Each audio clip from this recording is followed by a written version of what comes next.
the question answer format. I just seem to ask more questions than other people. You know, I've had some problems in our department, and those problems have been between our state instructor and myself. We don't always see eye to eye, but there are various reasons why. In this particular case here, there's a training class going on.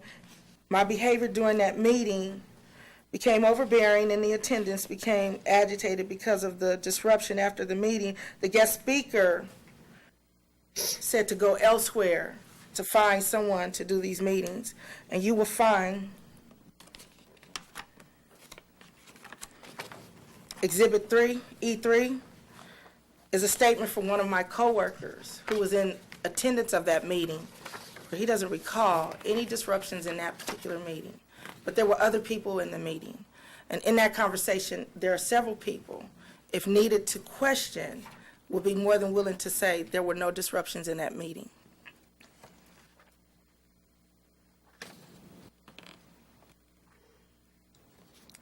Now, if you read here on Exhibit 1, you will find Mr. Hawkins having a conversation about me having issues and about me needing to put up or shut up. This person is licensed through the state of California and the Department of DOJ.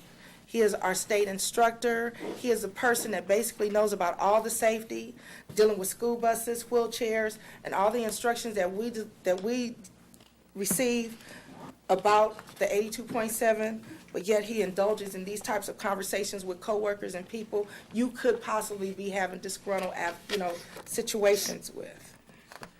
Not only does he do that, but he also participates in agreeing in those negative conversations with coworkers.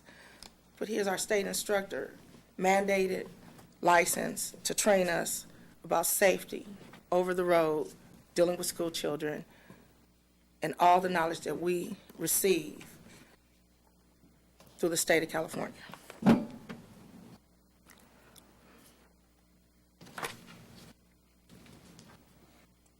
Now, we go down here to Amy Duvall. Again,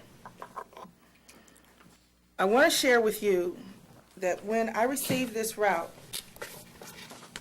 basically there are 2 letters in here that say that I either say to the parent, it is unsafe to pick up children on Artesia. We have various routes for different children that ride into our schools here in Torrance, get picked up on Artesia. And I have been assigned to those various routes. There was nothing different about her location than anyone else's location at that time. Also, I have a letter from when I contacted Mr. Plum in reference to a situation on my bus where every day I pulled up to that location, and it was hard for me to tell the parents that I had to go. I was running late. It was the babysitter that came out, and usually she took up at least 5 or 10 minutes of my run time. And in the afternoon, not only did I pick up at Redondo Beach Elementary, but I had to drive out to the airport to pick up a second group of kids. But I spent at least 10 minutes of my time allowing her to entertain herself with students on my bus because they were so cute. This is just an exhibit for you to read.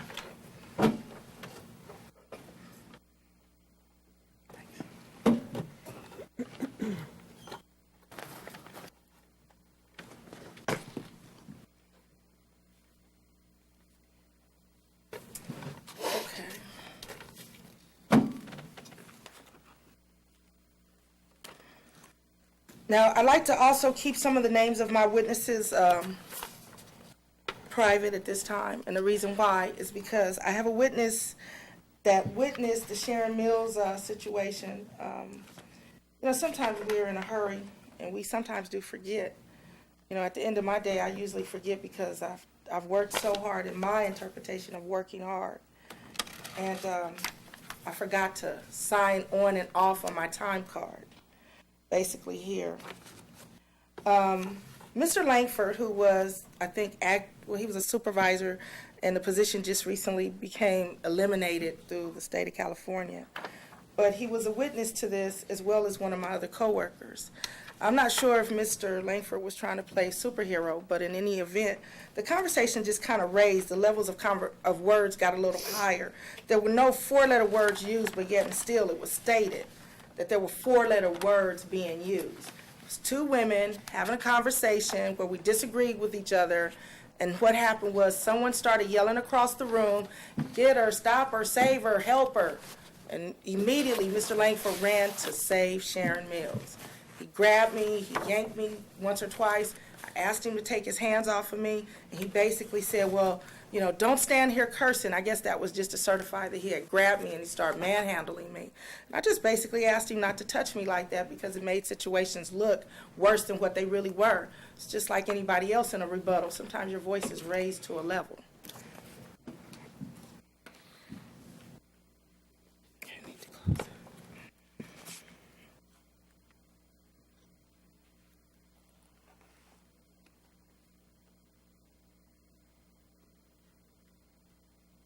Okay, now we go to Exhibit H in dealing with Haley Morimoto's chair. Mark Plum, January 31st, 2008, Haley Morimoto's school chair.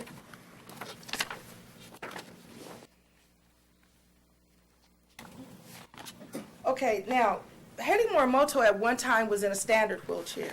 Excuse me, Mr. President, names of students should be used. Oh, pretty sorry Ms. Bean, about just, that. yeah, please refrain from It using just, names. Thank you. it slipped, sorry. Not intentional.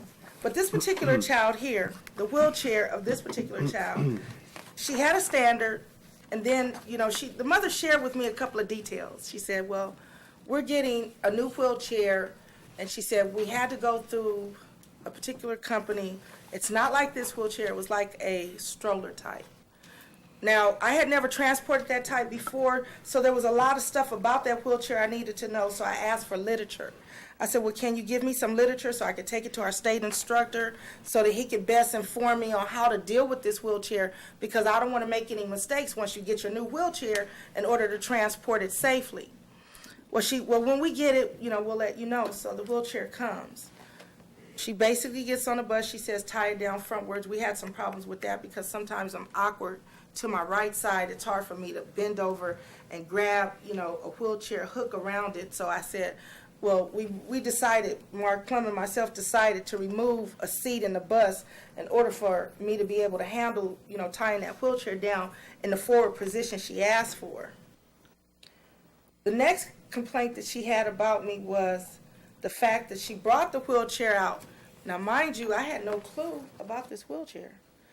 I mean, I never transported this type of wheelchair before, and the front locks on the front wheels became locked, and she was unable to unlock this wheel, the front two wheels. So I'm standing there, we're trying to figure out how to do that, and she says, well, can you just transport her anyway? And I go, well, how would I do it if the front wheels don't move? And then she said, well, just peel her backwards and push her onto the ramp with the front wheels up in the air and the back wheels on the ground. So I said, well, the wheelchair has to be able to operate under normal basis in order for us to transport it. I said, I'd like to figure out how to do this first. She says, well, I don't know how to do it. And I said, well, do you have any literature? She said, I don't have the literature. So she became upset. She started yelling and screaming. And I go, well, you know, I don't want to make a mistake and start messing with something that I didn't purchase, break it, then the school district has to pay for it. Well, at that point, I called into my supervisor. I said, listen, I said, you know, she brings out the wheelchair. She doesn't know how to operate the front brakes. I said, I don't know how to do it, and I'm going to have to leave her. Well, he gave it an open, he just basically said, well, what are you going to do? I said, I don't know what to do. He said, well, stand by. So I stand by. Now, I'm already 15 minutes late to the next pickup. He's not there in the time that he said he'd be there, so I'm thinking I still have a responsibility to these other kids because, you know, they're going to start calling. And not only are they going to start calling, then they're going to want to know what's your ETA, because it never fails in our department. It just turns out like that. So I said, well, Roy, I need to move on because now I'm 30 minutes late to the next location. I'm here on Cabrillo and 223rd about, and I need to be on Artesia and Crenshaw yesterday. Well, go ahead and go, and I'll let Mark know. Well, there's a problem with that, because guess what? When it was said that I wasn't there, Mark said I left the location. He wanted to know if I left the kid outside on the curb. I said, why would I do that? And I said, I was told to move on by Roy. I said, I'm running late. So his thing was that I needed to be justified. I needed to justify myself because I started to cry because, again, here's that child abuse case. You left the kid outside on the curb. No. The parent took the kid back inside because we could not transport safely. So basically, she filed a complaint. The complaint was valid. The safety issue was that her wheelchair front tires were not moving. I didn't know how to unlock it. She didn't know how to unlock it. But yet and still, I'm here today being reprimanded based on that particular instance.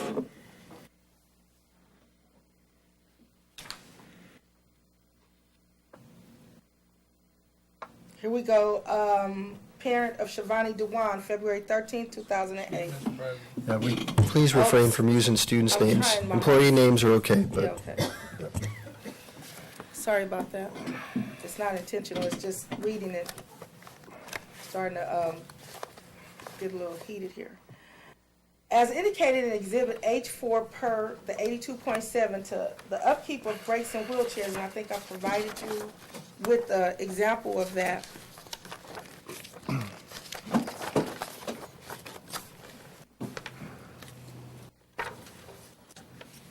The 82.7 page.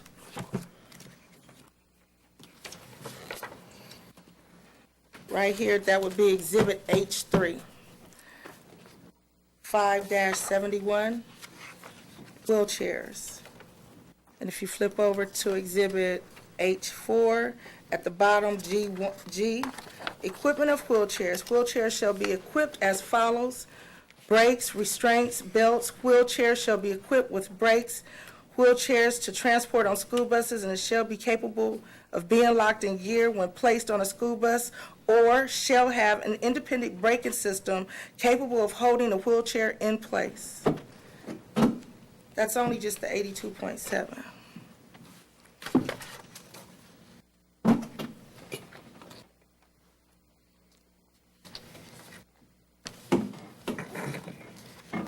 And in this 82.7, what you'll find is when they talk about wheelchairs, they don't talk about wheelchairs just in one spot. They go over all the differences. They go place and attachments, alterations, placements of a wheelchair, lift, including any medical modification of the body of the chassis. And they go over this over and over and over again, so there's no way that you can misunderstand what they're trying to say to you based on the law.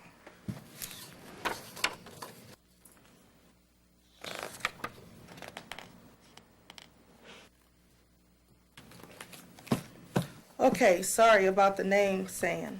Now, in this particular student here, the parent calls in. And when the parent calls in, she calls in, asking for some assistance on the brakes after saying to me that she had insurance on the wheelchair. So I took for granted, next day I'd be there and the wheelchair brakes would be fixed. When you have a student in a wheelchair, you know that basically that's how they get around. I don't know any other way to look at that other than the fact that as a school bus driver, we transport them based on the fact that they are special ed and that the wheelchair is safe to be transported on a school district bus. Okay, if you go to Exhibit Q, you will find here that in one of the meetings involving one of these complaints, with the union as a witness, H5. These are notes from one of the union shop stewards where they are saying that the 82.7 would not control how we do business in the transportation department. And basically it tells you the person that was in the meeting at the bottom of the page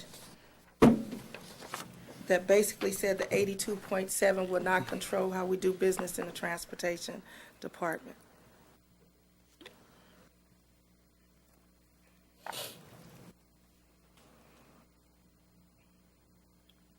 Now, under the circumstances, a lot of times parents do call in Doesn't mean that the complaints are valid, just means that they may have a lack of understanding in reference to what the job is that the driver is doing.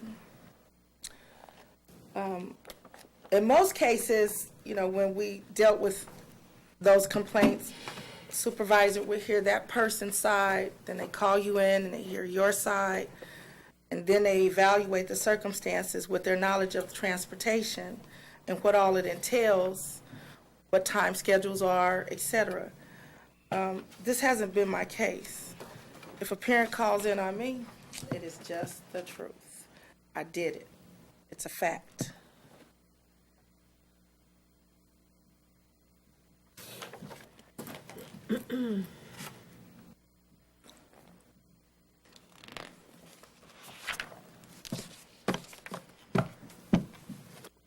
Exhibit K.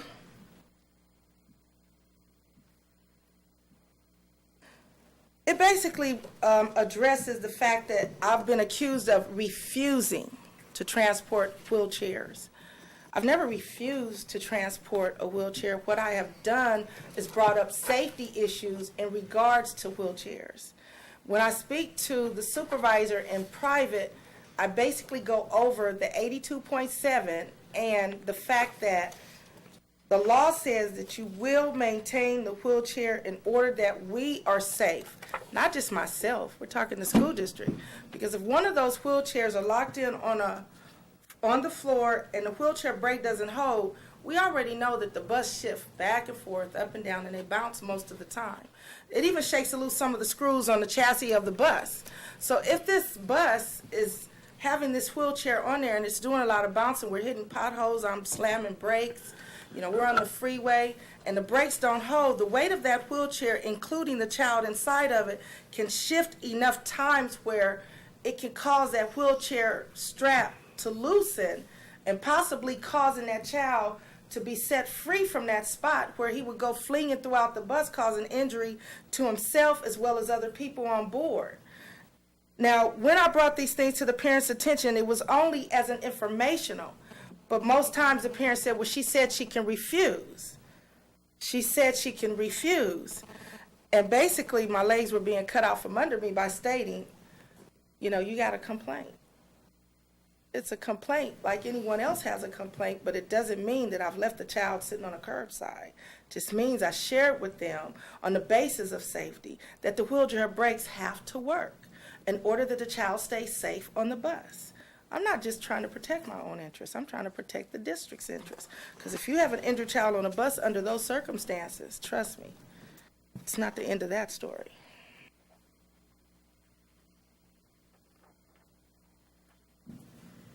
Okay.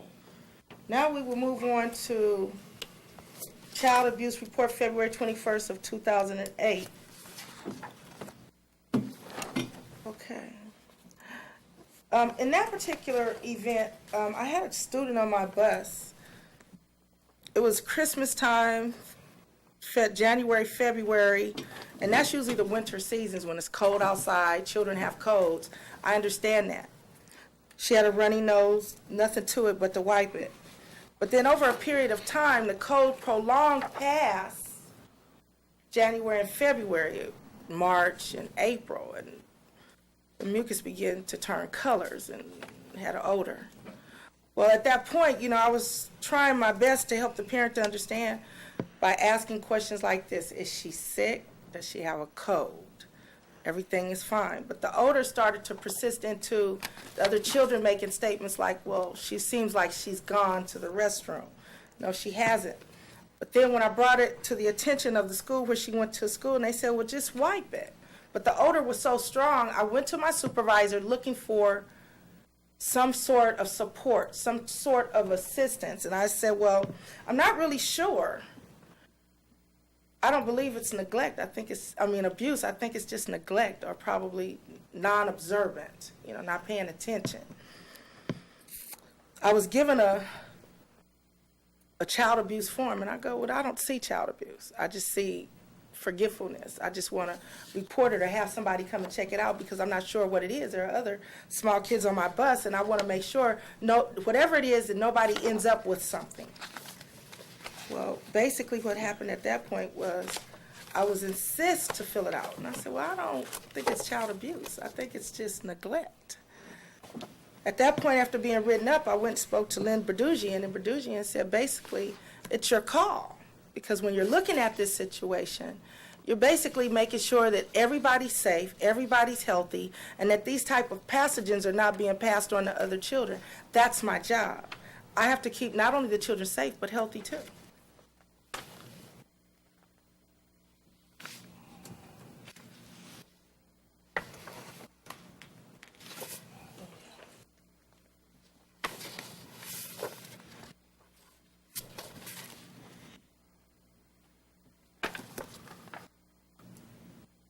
Okay, we talk about this altercation with the contract driver. You know, this wasn't a situation I think that should have been handled in this particular manner. You know, I was walking across the yard, hadn't even signed on yet, coming across the yard, and one of our contract drivers just pulled up on me within arm's distance. All I had to do was reach over in that capacity to touch her bus. Well, I didn't think nothing of it. I just kind of smiled like maybe she doesn't know the speed in the yard. Go into the office and say to a supervisor, I said, what is the speed in the yard? 5 miles an hour. Well, the driver was walking in, she heard the conversation. In the conversation, she basically stated that I needed to walk faster. Supervisor, Mr. Langford, thought it was funny. Basically, at that point, I became offended and I contacted her company and reported it, because if she had slipped on the brake, hit me, just funny is not enough for me. An apology either, because if I had been hit by a 40-foot bus weighing at least 40,000 pounds, I don't think I would have got up and just started driving another bus. I think that there would have been more involved in that. So I think as an adult, my responsibility to my safekeep and upkeep is my responsibility. To just report somebody not handling that equipment quite so right.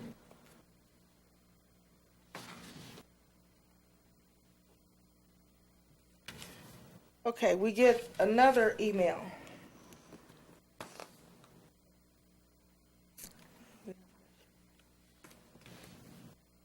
Well, we get another one, Exhibit R. So I want to go to Exhibit R.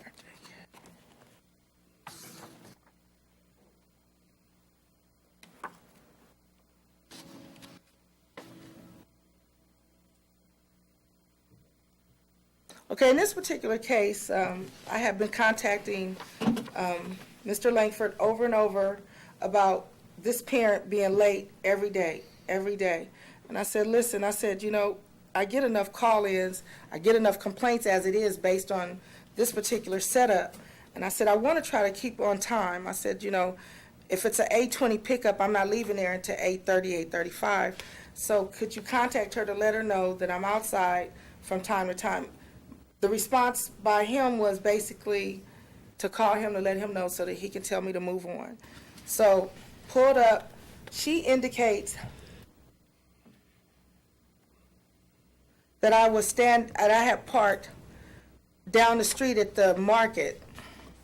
I want to show you some pictures to kind of give you an idea of where that market is from her home, which I think I would have never done, but she just basically says that that's where she found me. Okay, if you go to Exhibit R5, Exhibit R4, Exhibit R3. Now R3 is her location where you see the tree. Again, that very same problem that exists over at the first set of circumstances exists at the second set of circumstances. You have a broken curb, you have roots above the ground, but the city did come out and cut the tree, so I thought that was considerate. But in the same token, if there are people sitting out in front of that apartment building, that bus cannot park probably 18 inches away from the curb so as to let the ramp down where that tree is sitting. And then you'll see where the market is. In Exhibit R, I kind of show you the handy market. And then you'll see that there's 1, 2, 3 doors down. I'm not that inconsiderate that I would park in front of the market to wait for her to come out just to leave her.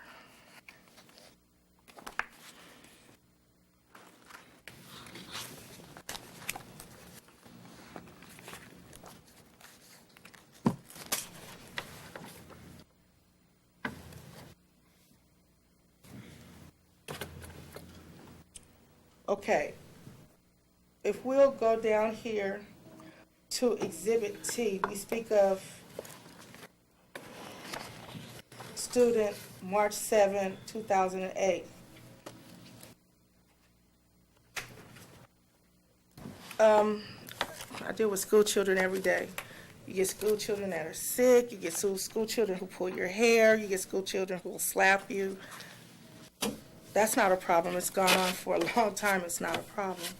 But this is one of the situations that concern me because she goes into speaking about, however, she can't, my daughter, in my daughter's case, she can't touch. Beyond touching is more like pulling of hair. I don't yell, but it was not at my daughter, it was to get my attention.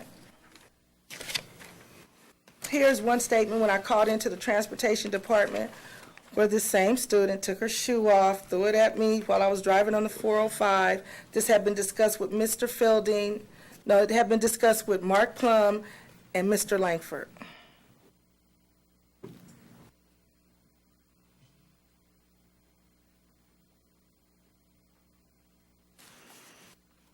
But the way the parent explains it, she's incapable of this behavior.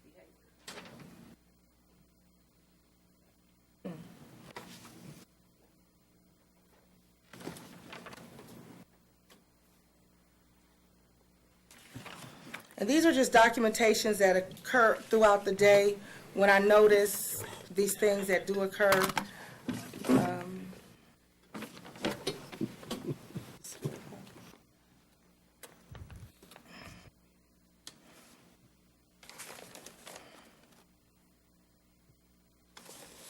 Okay, that's it.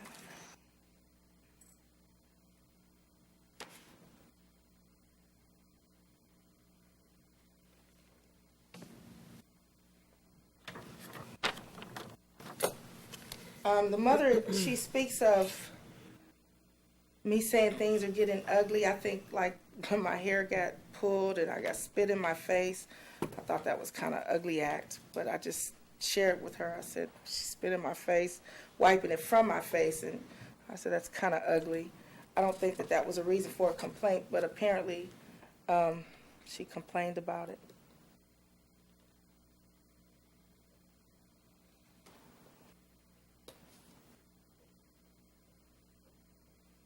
Okay.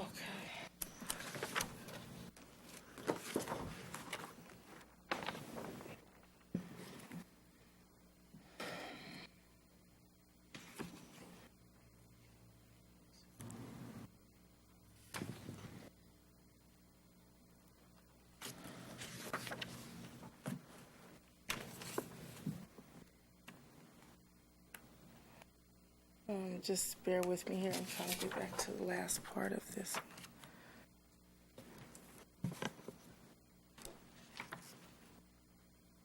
Okay.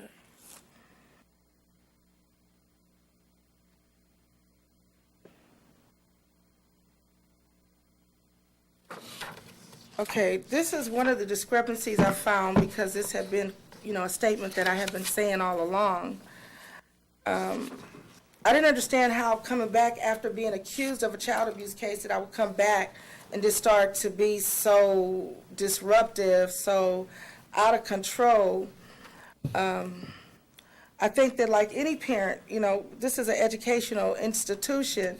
When they call in with a complaint, I think as a manager, as a supervisor, that's our primary goal, is to help those parents understand what it is that our job entails.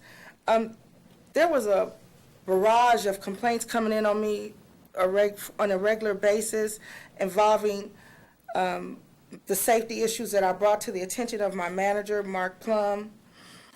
On Exhibit X1, I became kind of concerned here because in viewing this particular one, if you do an email, you start from the bottom of the page.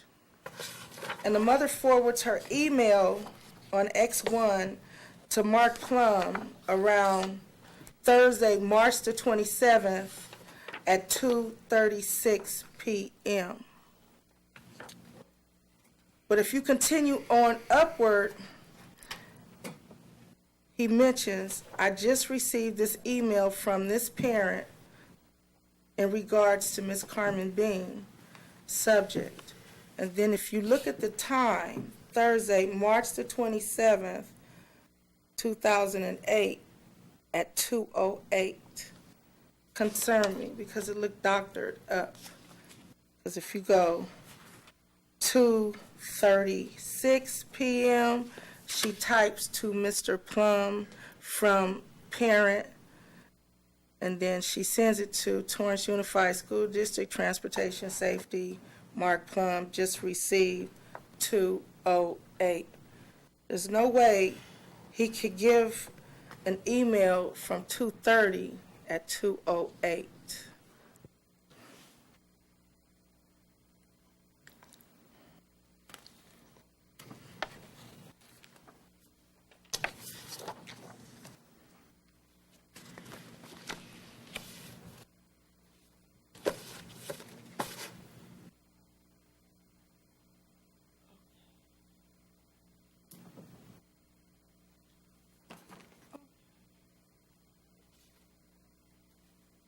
Okay, this is another discrepancy that I tend to wonder about as well. This is discrepancy from March the 14th, 2008, March the 18th, where it says, this parent supposedly reported that she had some concerns for her child's safety. But in the meeting where she has with my supervisors,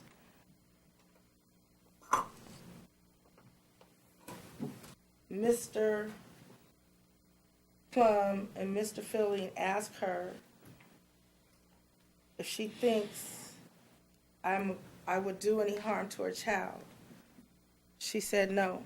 Her only thing was my rudeness, not anything to do with her child.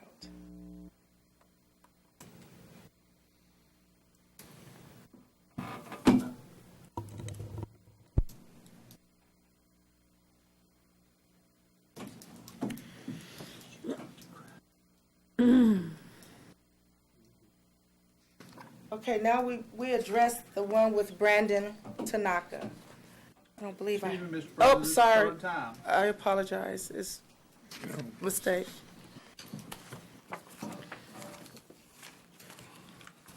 It's not intentional, it's just a mistake. It may not be intentional, but I understand. no cause for that. Okay. Okay, now, we will go over this one. I have to show you this because it's the only printout I have at this time. It was about the pickup time. What happened in this particular case, I had just received this route because I requested to be taken off the prior route because there were so many problems with the complaints on safety and rudeness and things of this nature. When I got around to West High, after the traffic had picked up, and that's like when 308 hits, you can't drive a car safely down Victor School. You have to take your time. And I'm just a precautionary person when it comes to school kids. I'm not going to move about fast and freely, so I basically waited for most of the kids to get where they had to go from one side of the street, causing me to run a little late because it was the first time I ever did it. And the paraeducator that dealt with this one particular child, she never asked if I was running late, but I offered the information. I basically shared to her that I was running late based on the fact that I was coming from West High School, and the children there were just kind of, careless. They walk out in front of cars, and I just wanted to take my time and not travel really fast. Well, the following day, in transporting that particular child, what I noticed was a lot of laughter, a lot of playing. I played around too because that's one of the reasons why I love this job so much, because I get to play and act silly at times. And with school children, that's acceptable.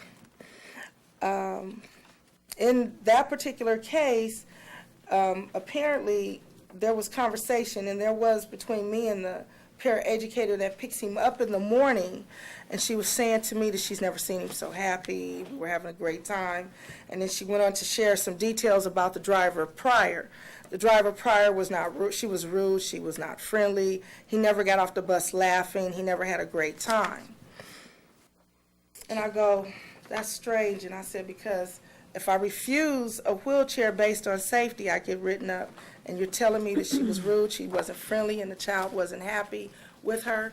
Well, this is the information where she basically tells the story, that the driver was rude and mean, and the reason why she didn't complain was because she didn't know her name. And when she did not know her name, all it took for me to say was, you mean to tell me that this person was this way and you never thought to complain? She said, well, she didn't know her name. But in asking that question, I got a complaint from that issue. And I found that to be kind of strange. Okay, in my summary, basically what I'm trying to indicate here is that I'm asking that you reconsider suspension for 30 days. The reason why is because, I like to apologize if I don't look like the happy housekeeper, homemaker, because I'm not the cheerful type. I'm not the overzealous type. I'm kind of slow-moving, very serious, and take things quite serious. I am only in the transportation department because I enjoy what I do. These complaints have so many discrepancies in reference to safety, and how is anyone to know that the face that I share or the non-smile that I show is rudeness? If I share an issue of safety, is this issue of safety something that should be used against me, or should it be looked into? When we have transportation supervisors, are they there to basically punish us, or are they there to investigate the circumstances involving whatever it is that the parent is calling in? I have presented to you in those packets 6 different discrepancies that I hope that you look at carefully to weigh the understanding that I have discovered in dealing with these matters. I enjoy my job very much. I've been with the school district 16 years, and what I have discovered here are too many discrepancies to be punished for. At 47 years of age, I come to work because I need my job. I do the best that I can, and I try to appease all parents that I transport. In looking out for my own safety and those that I transport, I hope that in your decision that you can see I'm merely like any other living human being that works for the Torrance Unified School District, trying to complete a goal in life, get old, retire, and basically do the job that all of us have been set out to do, and that is educate the children that we transport. I am not here to punish, be mean, rude to parents for any of these reasons alleged in this package.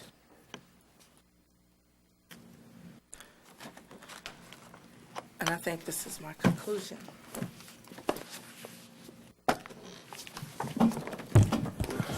Okay. Thank you, Ms. Bean. The board will now recess to, are we going to do a recess or? Excuse me, Mr. President, yes. do you have any other speakers to this matter? Yes, actually I do. I have a card from Judy Vega. Is there more? Oh. Yeah, thank you.